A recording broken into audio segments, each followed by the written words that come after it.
Trigo का एक tricky question देखो जो जी मेंस में पूछा जा चुका है। तो क्वेश्चन है कि cos square x equal to 3 cos x minus 1 ये तुम्हें दे रखा है और तुम्हें cos cube x plus sec cube x की वैल्यू फाइंड आउट करने को कहा है। अब एक तरीका तो तुम ये सोच सकते हो कि क्योंकि cos x यहाँ क्वाड्रेटिक इक्वेशन की तरह दे रखा है तो तुम क्वाड्रेटिक इक्वेशन की हेल्प से cos की वैल्यू निकाल लो और फिर वो यहाँ पे पुट कर दो, क्योंकि sec भी जो है बेसिकली 1 अपॉन cos ही होता है, तो वो करके भी तुम निकाल सकते हो। लेकिन जब तुम इसे क्वाड्रेटिक इक्वेशन की तरह सॉल्व करोगे तो ये बहुत ही कॉम्प्लिकेटेड वैल्यू देगा, इसलिए ये मेथड यहाँ पे सिंपल नहीं होगा। इसमें एक ट्रिक से हम बहुत अच्छा सॉल्व कर सकते हैं। तो ट्रिक का जो बेसिक आइडिया है सबसे पहले वो देखो।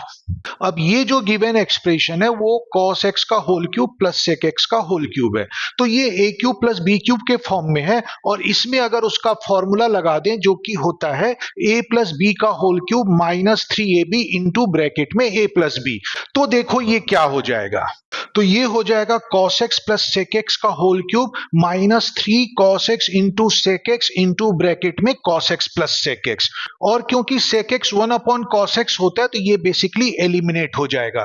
तो अगर मुझे cos x plus sec x की वैल्यू मिल जाए तो मैं इस एक्सप्रेशन की वैल्यू निकाल सकता हूं। ये इंपॉर्टेंट आइडिया था, इसमें ये सोचने वाली बात थी। तो cos x plus sec x की वैल्यू मैं यहां से ला सकता हूं, कैसे? तो ध्यान से देखो, अगर इस पूरी इक्वेशन को cos x से डिवाइड कर दूं तो वो वैल्यू मेरी आ जाएगी। तो मैं लेफ्ट हैंड और राइट हैंड वाले एक्सप्रेशन को cos x से डिवाइड कर दूं तो लेफ्ट साइड में जब डिवाइड करूंगा cos x से तो एक cos x कट जाएगा और cos x बचेगा। राइट साइड में जब डिवाइड करूंगा तो दोनों टर्म में अलग अलग मैं डिवाइड कर सकता हूं, तो इस टर्म में cos x कट जाएगा, 3 बचेगा और यहां पे 1 by cos x sec x हो जाएगा। तो इस तरह से मुझे cos x plus sec x की वैल्यू 3 मिल जाती है और ये वैल्यू अगर मैं यहां पे रख दूं तो ये हो जाएगा 3 का क्यूब, cos इंटू सेक जैसे मैंने बताया ये कट जाएगा तो ये होगा माइनस 3 इंटू, और यहां पे ब्रैकेट में again cos x plus sec x की जगह 3 रख देता हूं। तो इसका आंसर हो जाएगा 27 माइनस 9 इक्वल टू 18। तो इस तरह से ये सॉल्व हो गया।